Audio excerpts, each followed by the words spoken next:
Դսեղը Հայաստանի հնագույն ու նշանավոր բնակավայրերից մեկն է։ Այդ են վկայում նաև այստեղ պահպանված հարուստ ու արժեքավոր պատմամշակութային հուշարձանները։ Կառույցը, որը ներկայացնում ենք այսօր, ասում են այնքան բարձր ու հոյակապ է եղել, որ երևացել է Սարահարթից, որի վրա տեղակայված է գյուղը։ Բաց երկնքի տակ Լոռու մարզի Դսեղի բարձրաքաշ վանքն է։ Հայաստանի Լոռու մարզի մարզկենտրոն Վանաձորից մոտավորապես 30 կիլոմետր հյուսիս-արևելյան ուղղությամբ Դեբետ գետի աջակողմյան բարձրադիր Սարահարթում տարածվում է Դսեղ գյուղը, որից էլ մոտավորապես 2 կիլոմետր հյուսիս-արևելյան ուղղությամբ Մարզ գետի Ձախապնյա ձորալանջին անտառի մեջ է գտնվում բարձրաքաշ Սուրբ Գրիգոր վանքը, որը կրել է նաև բարձրաքաշի Սուրբ ուխտ և սքանչելագործ Սուրբ Գրիգոր, բարձրաքաշ Սուրբ Աստվածածին անունները։ Այս համալիրը կարելի ասել միջնադարյան արվեստի գլուխգործոց է, հոգևոր և նյութական մշակույթի մի բարձրակետ, որ աչքի է ընկնում իր ճարտարապետական առանձնահատկություններով, շատ ճոխ զարդաքանդակներով, վիմագրագիտական ժառանգությամբ և ունի իր ուրույն տեսակը, իր ուրույն տիպը մեր գուգարած աշխարհի ճարտարապետության մեջ։ Բարձրաքաշ Սուրբ Գրիգոր վանական համալիրը նաև այլ անուններով է հայտնի, որոնց մեկը Սքանչելագործ, իրեն շատ հարիր և բնորոշ անուն է, շատ գեղեցիկ, ինչպես նաև ժողովրդական շրջաններում ընդունված է Ճերմակ անսպիտակ վանք անունը իր քարի գույնի հետ կապված։ Ինչ է նշանակում բարձրաքաշ, մասնագետները տարբեր կարծիքներ ունեն։ Առաջին ընդունված տեսակետը այն է, որ ձորի մեջ գտնվելով հենց բառացի տեղադրություն է հուշել, այսինքն բարձրից դեպի ներքև քաշված։ Ժողովրդի մոտ ընդունված է նաև այն, որ բարձր պատեր ունենալու պատճառով, այսինքն բարձր շարված, բարձր քաշված, բայց մի հետաքրքիր տեսակետ ու վարկած է հայտնել Ոսկյանը, նա ասում է, որ դա ավելի շուտ հոգևոր իմաստաբանություն պետք է փնտրել այստեղ, այսինքն վանքը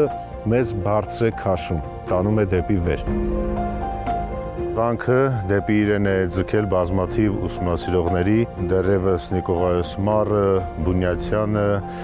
Ջալալյանցը, Լալայանը և այլ անձինք անդրադարձել են այս վանքին, զբաղվել են նրա որոշակի հատվածների և ճարտարապետական առանձնահատկությունների ուսումնասիրմամբ և յուրաքանչյուր մասնագետ խոսելիս բարձրաքաշ Սուրբ Գրիգոր վանքի մասին չի կարողացել ցույց տալ իր հիացմունքը։ Ցավոք վանական համալիրի մասին պատմական տեղեկությունները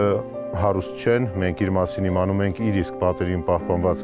արձանագրություններից հիմնականում, իսկ արձանագրությունները բավականին շատ են։ Իհարկե դրանք մեծ մասամբ նվիրատվական բնույթի արձանագրություններ են, բայց նաև պահպանվել են շինարարական արձանագրությունները, ինչը շատ կարևոր փաստ է մեզ համար։ Համալիրը բաղկացած է հիմնական երկու եկեղեցիներից և մեկ գավթից, դրանք հյուսիսից հարավ մեկը մյուսին կցակառուցված են։ Ամենահյուսիսային եկեղեցին դա թաղակիր փոքր սրահ է, ամենավաղ կառույցն է այս տարածքի 10-րդ դարով թվագրվող միանավ սրահ է, բազալտ քարից ամբողջությամբ կառուցված, սակայն ինչպես մասնագետները շեշտում են, այն հետագայում ունեցել է որոշակի վերակառուցումներ և չի բացառվում, որ Սուրբ Գրիգոր անունը հենց այս եկեղեցուց տարածվել է ամբողջ համալիրի վրա։ Կենտրոնական եկեղեցին, այդ հզոր բարձր կառույցը, Սուրբ Աստվածածինը, արդեն մենք նրա մասին հստակ ունենք տեղեկություններ, քանի որ կա այդ ընդարձակ շինարարական արձանագրությունը, այն կառուցվել է 1221 թվականին մարզպան Մամիկոնյանի կողմից։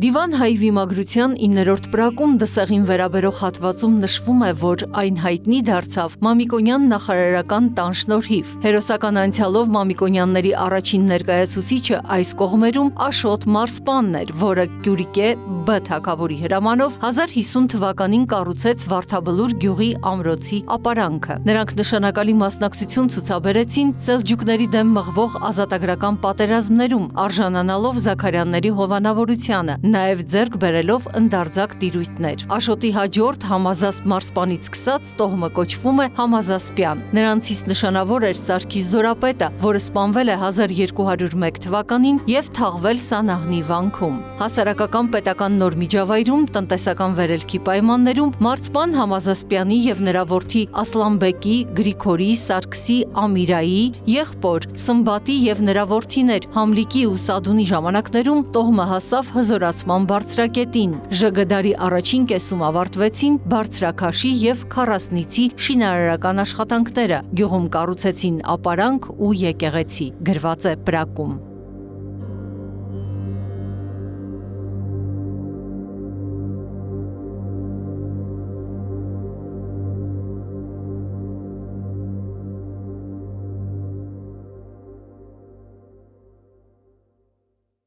Մարսպան Մամիկոնյանը կառուցում է այդ եկեղեցին,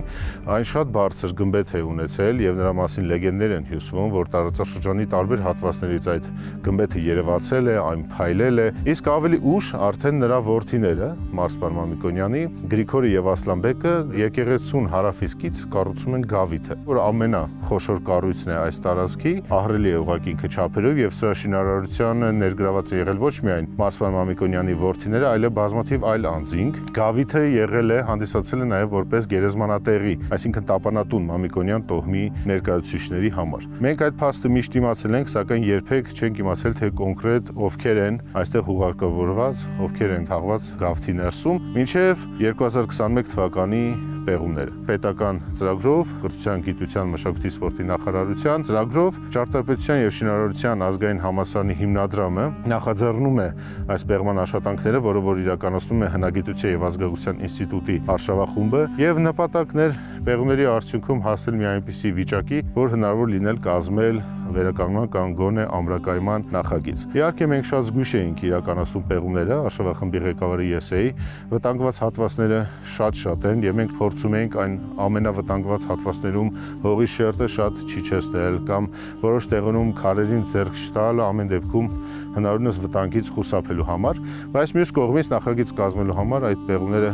պետք է եւ ստիպված էին անել, որոնք տվեցին բավականին լուրջ արդյունքներ։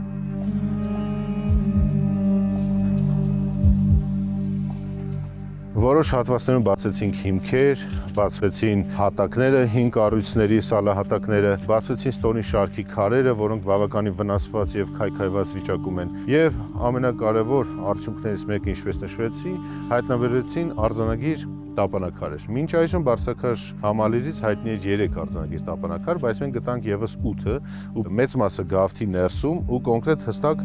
անուններով։ Շատ ուշագրավ էր այստեղ կատարված հայտնագործությունը, մենք գտանք ձիավորի եւ առյուծի պատկերաքանդակներ, իհարկե շատ քայքայված եւ մասնատված վիճակում, այդ առյուծի դեմքը հիմա ցուցադրվում է Լոռի Փամբակի երկրագիտական թանգարանում, շատ ուժեղ գտածո է։ Դա կարելի է կապել երևի ժողովրդի մեջ տարածված այն պատմության հետ, որ այստեղ կա Սուրբ Գևորգի պատկերը, միգուցե մուտքի, այստեղ դե մուտք է եղել, բարավոր է եղել, հենց այդ պատկերագրությունն է եղել, որ շատ եկեղեցիներում մենք ունենք Սուրբ Գևորգը տեգով եւ դիմացը առյուծը։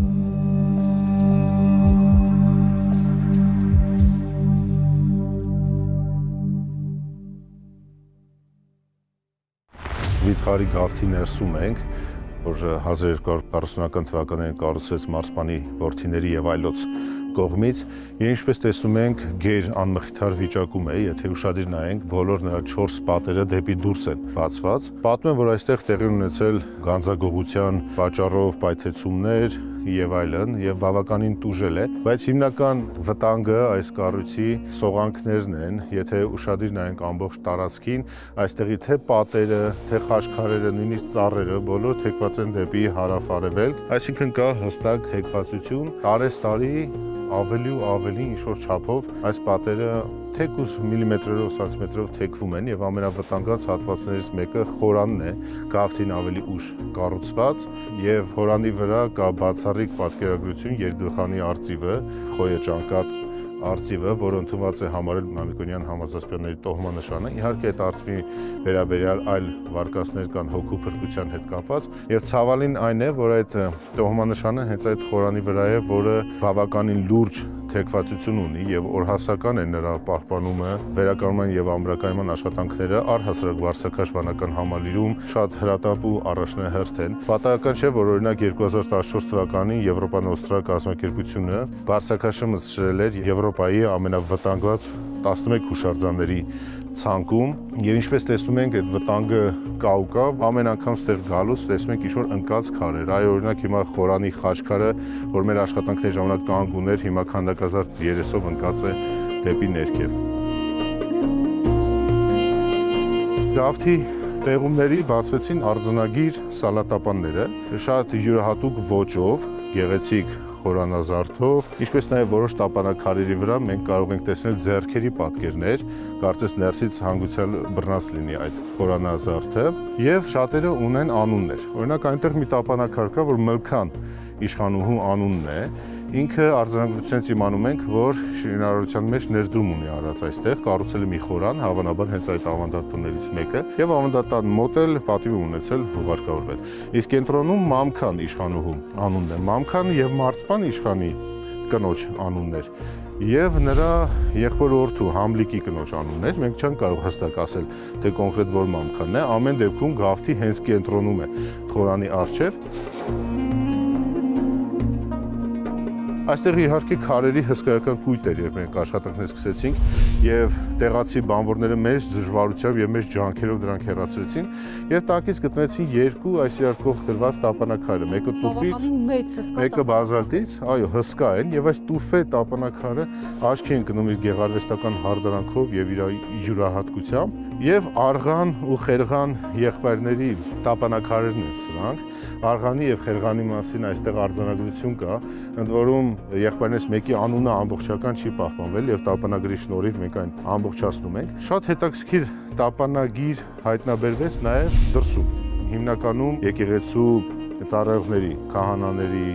տապանակարերն են։ Մոտ 40-ից ավել տապանակար մենք բացեցինք, բայց ընդամենը մեկն էր արձանագիր, այդ բոլորից ընդամենը մեկը, բայց շատ հետաքրքիր արձանագրությամբ, որ 1308 թվականին Զուատին սպանեցին թաթարները։ Եվ ինչն է հետաքրքիր, մեզ այս հարցում իհարկե շատ օգնեց այդ ինքը բացահայտեց վիմագրագետ Արսեն Հարությունյանը եւ մի հոդված էլ նվիրել է այդ տապանակարին։ Զուատի մասին մենք իմանում ենք մի Ձեռագիր Մատյանի հիշատակարանում, որտեղ նրա եղբայրը Սարգիս Աբեղյան, եթե չեմ սխալվում, նշում է, որ իր եղբորը Զուատին սպանել են անօրենները։ Բայց մենք չգիտեինք, թե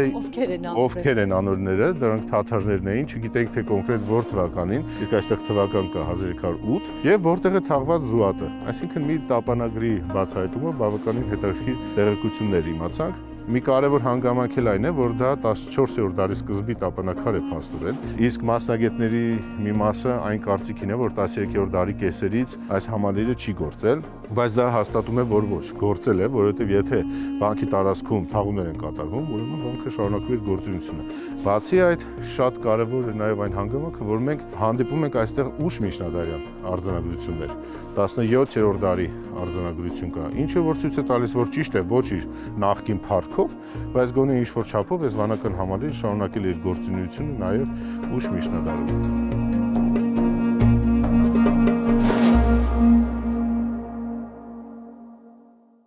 Աշխատանքների ընթացքում մենք հայտնաբերեցինք, վերադասավորեցինք, հաշվառեցինք տասնյակ հաջորավոր քարեր, ճարտարապետական մանրամասները, Գավթի եւ եկեղեցիների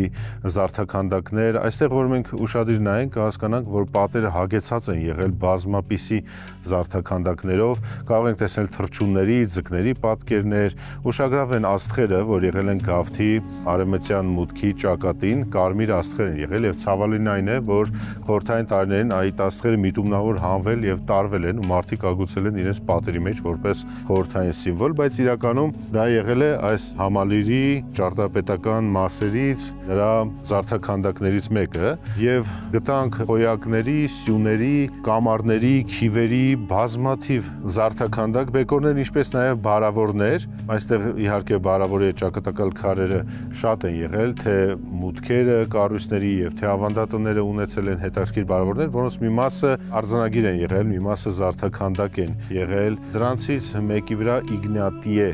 արձանագրությունը կա եւ սրբապատկեր է, մեկ այլ բարավորի վրա Քրիստոսի պատկերն է մի քանիսը մենք գտանք աշխատանքների ժամանակ, ուշագրավ է, որ գտանք նաև կարմրաներկ քարերի բեկորներ, ինչը ցույց է տալիս, որ կառույցների որոշ հատվածներ, հավանաբար առաստաղի որոշ հատվածներ կարմիր ներկով գեղեցիկ զարդեր են ունեցել։ Գտանք նաև շատ հետաքրքիր մի քարաբեկոր, որտեղ Աստծո ձեռքի պատկերն է, մեզ համար առանձնահատուկ կարևորություն ունի նաև Հովհաննես Թումանյանի գրառումներն ու լուսանկարները այս վանքում։ Մենք պետք է իմանանք, որ Հովհաննես Թումանյանը, բացի բանաստեղծ ու մեծագույն պոետ լինելը, նաև բավական լուրջ հետազոտող էր։ Նա հետաքրքրվել է ազգագրությամբ, հուշարձաններով, նկարագրել է դրանք բավական հուշեր եւ տպավորություններ ունի մեզ հասցված, եւ նրա ամենասիրելի հուշարձաններից մեկը հենց այս բարձրաքաշի համալիրն է։ Այստեղի հետ կապված նա բավականին լուրջ հուշեր ունի, ինչպես նաև լուսանկարներ, որոնց շնորհիվ մենք իմանում ենք շատ քարերի նախնական տեղադրությունը։ Հետաքրքիր պատմություն ունի իր հուշերում ժողովրդական նկարիչ Փանոս Թերնեմեզյանը, պատմում է, որ նա երբ այստեղ նկարելուց է եղել, նկատել է Տիրամայրը Մանուկ Հիսուսը գրկին պատկեր, բարավոր է տեսել եւ Հովհաննես Թումանյանին առաջարկել է, որ դրա շրջեն, բայց ասում է, որ Թումանյանը ձայն չի հանել, հեռացել է, քիչ անց եկել է այդ փայտե լինգերով եւ նրանք փորձել են շրջել եւ շրջելուց տեսել են Տիրամայրը մանկան հետ այդ պատկերագրությունը, բայց ցավոք նշում է, որ քանի որ չէին կարող տեղափոխել եւ այլն, տեղում ծածկել են հողով եւ քարերով, մենք հստակ մինչեւ այժմ չգիտենք, թե կոնկրետ ինչի մասին է խոսքը, միգուցե գունաներկ է եղել եւ մաշվել է անձրևներից, միգուցե քայքայվել է եւ այլն, բայց այդ կարևոր տեղեկատվությունը մենք ստանում ենք այդպիսի հուշերից։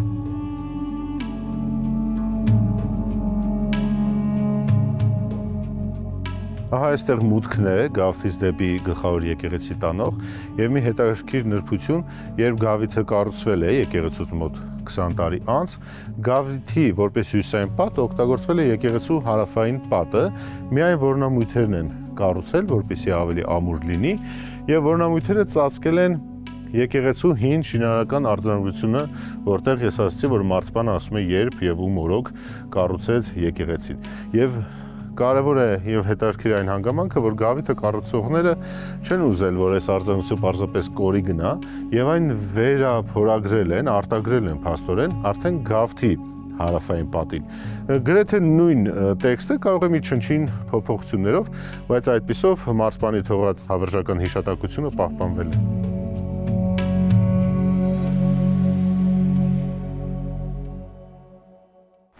Մենք գտնվում ենք հիմա գլխավոր եկեղեցու ներսում, ինչպես տեսնում եք, բավականին վտանգված վիճակում է եւ շատ քարեր ուղղակի դասավորված են եկեղեցու տարբեր հատվածներում։ Հետաքրքիրը որն է, որ այս քարերի տեսակը, այս վերզիտը,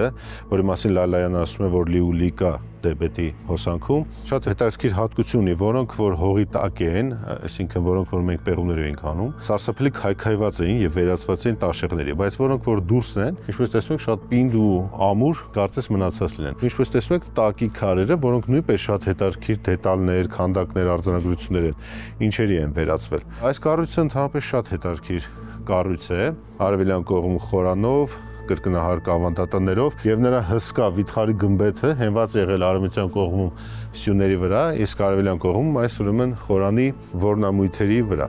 Խորանի հատվածում մենք պեղումներ իրականացրեցինք, ինչպես տեսնում եք, պատի վրայի գծից խորանի նիշը ավելի բարձր եղել, սա վերակառուցման հետևանքներ են, բայց մենք խուզահոր կազմեցինք եւ պեղեցինք, բարձրացած որ տակը նույնպես կա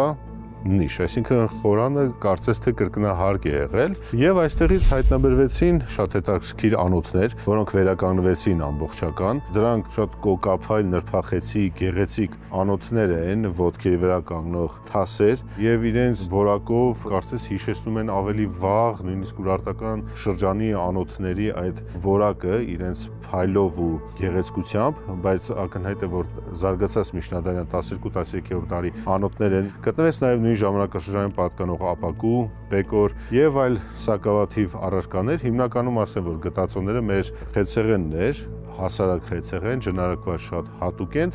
Ամենահետաքրքիր հայտնագործությունը կատարվեց փոքր եկեղեցու ներսում, այդ կավեի տեսանկյունից։ Մենք եկեղեցու ներսում փորձեցինք գտնել մկրտության ավազանը, ամբողջ այդ պատը փլատակնես մաքրելով։ Պարզվեց պատի մեջ մկրտության ավազան չկա, բայց գետնին կար ավազանատիպ խորշով մի հատ քար, որը այդ խորշի հատվածով ընկած էր գետնին, եւ երբ մենք այդ քարը շուռ տվեցինք, դրա մեջից քարի միջից դուրս եկան երկու ամբողջական անոթներ, հավանաբար խնկանոթներ էին, բայց ինչ հրաշքով էին դրանք պահպանվել այդ քարի ներսում եւ դրա վրա մոտ 2 մետր բարության փլատակներ են։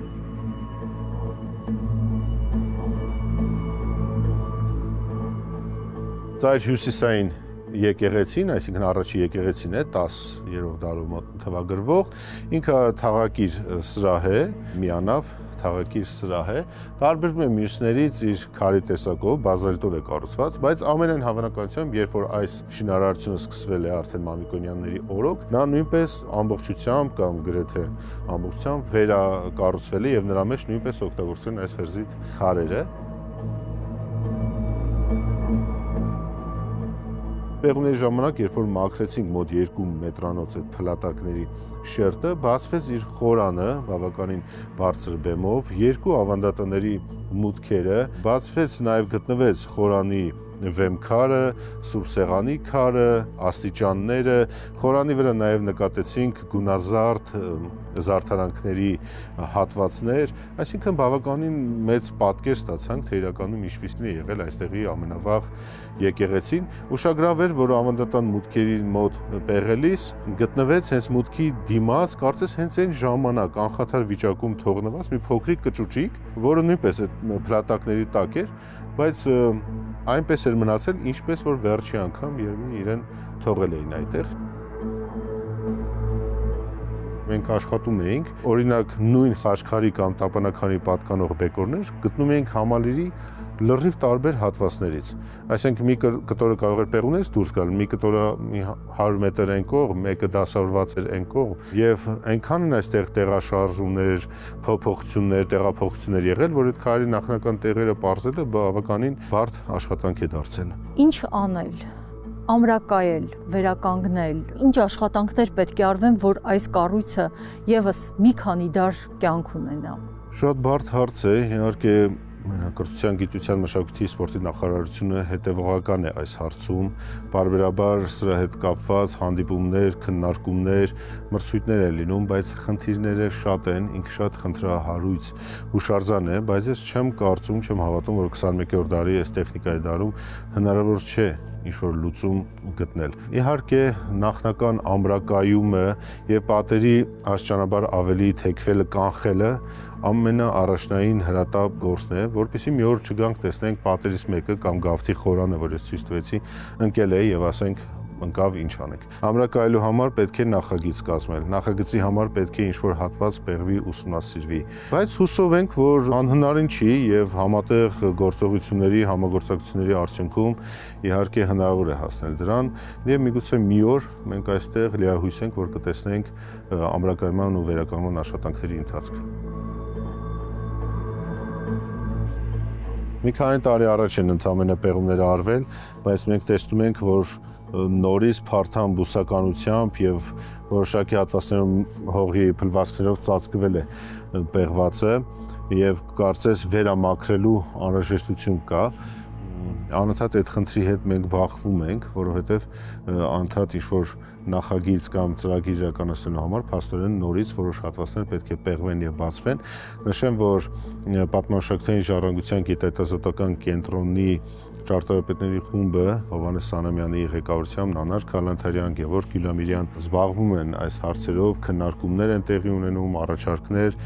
եւ այլն, եւ հուսով ենք ինչ-որ բանի կհասնենք։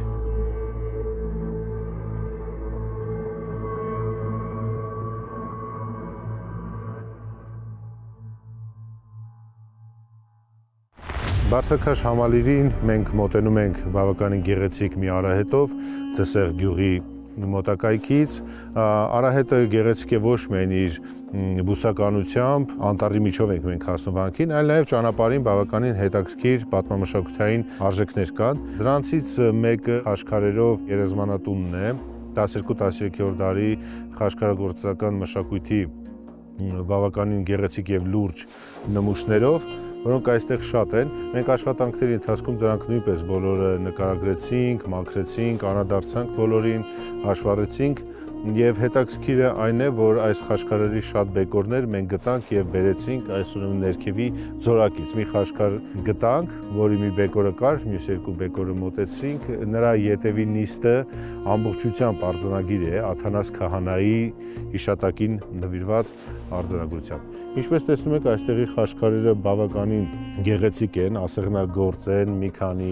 հարթություն ունեն եւ չի բացառվում այստեղի այնպիսի նշանավոր միջնադարյան վարպետների ձեռագիր, ինչպիսիք են Պողոս եւ Քաղաք վարպետները։ Ընդհանրապես Բարձրաքաշի կառուցման շինարարների ու վարպետների մասին մենք տեղեկություններ չունենք, բայց այդ ձեռագիրը նաեւ նկատվում է հենց վանքում։ Ահա այստեղ տեսնում եք այս հոյակերտ խաչքարը, նրա այլ բեկորներ վերևի հատվածները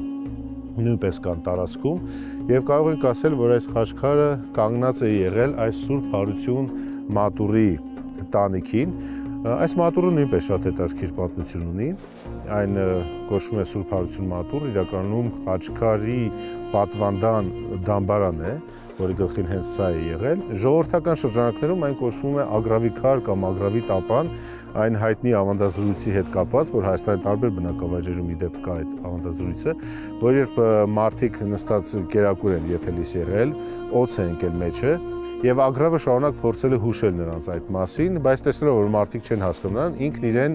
նետել է այդ եռացող կաթսայի մեջ, այսինքն անձնազոհության է գնացել, եւ երբ շուռ են տվել, տեսել են, որ օձ կար մեջը, այսինքն ագրավը ինչ էր ուզում հուշել իրենց, եւ ըստ այդ ավանդույթի հենց այս ուրեմն մատուռը այդպես էլ կոչվում է, բայց իրականում ինքը ունի բավականին ընդարձակ շինարարական արձանագրություն, որ հենց Հովհաննես վարդապետի հիշատակին կառուցված մատուռ դամբարան է։